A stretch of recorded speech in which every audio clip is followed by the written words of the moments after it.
همیشه منتظر یه همچین هوای برفی خفنی هم تا بتونم دور از شهر و تکنولوژی یه شب خوب اینجا بمونم و اینکه امیدوارم بتونم تو این کوهستان یه جایی برای موندن برای شب پیدا کنم.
کولاک و برف داخل کامل پر کرده، باید تمیزش کنیم تا بتونیم شب و اینجا راحت بمونیم.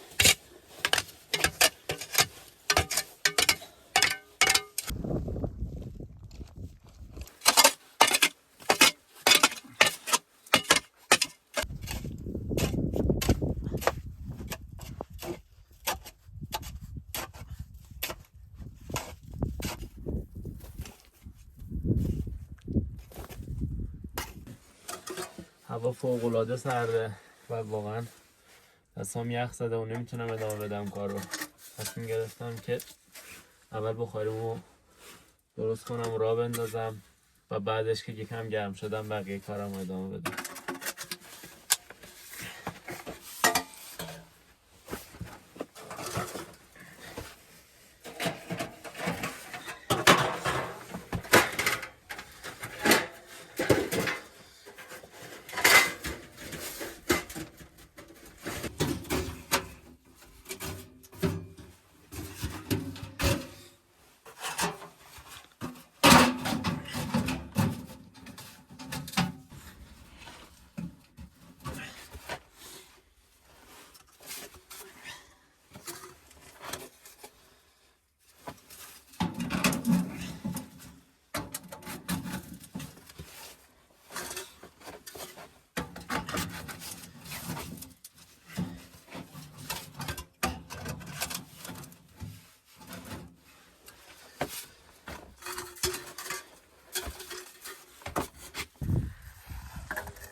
خودم یه مقدار هیزم آورده بودم، ولی خب فکر میکنم هوا امشب فوق‌العاده سرده و برای اینکه شب کم نیاد هیزممون باید برم هیزم جمع کنم.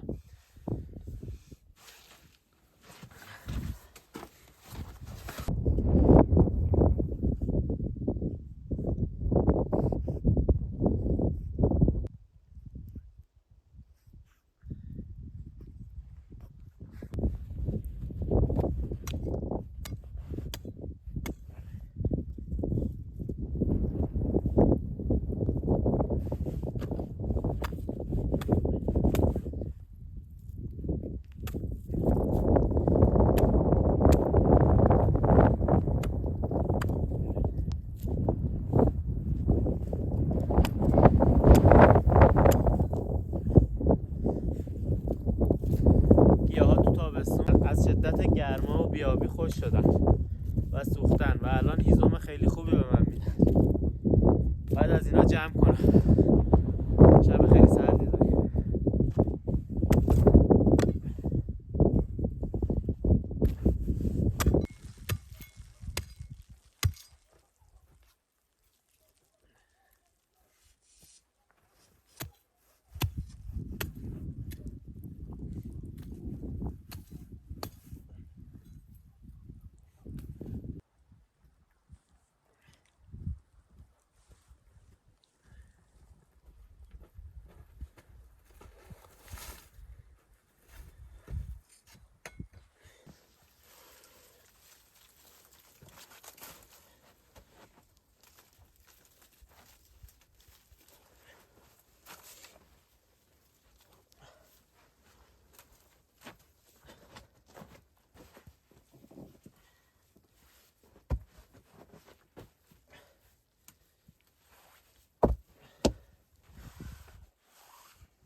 هوای بیرون خیلی سرده و اینکه خوشبختانه ما اینجا رو پیدا کردیم که شب رو بتونیم اینجا بمونیم و هم چوب خوب آورده بودیم هم مقداری که جمع کردیم میتونه حداقل تا صبح ما رو گرم نگه داره.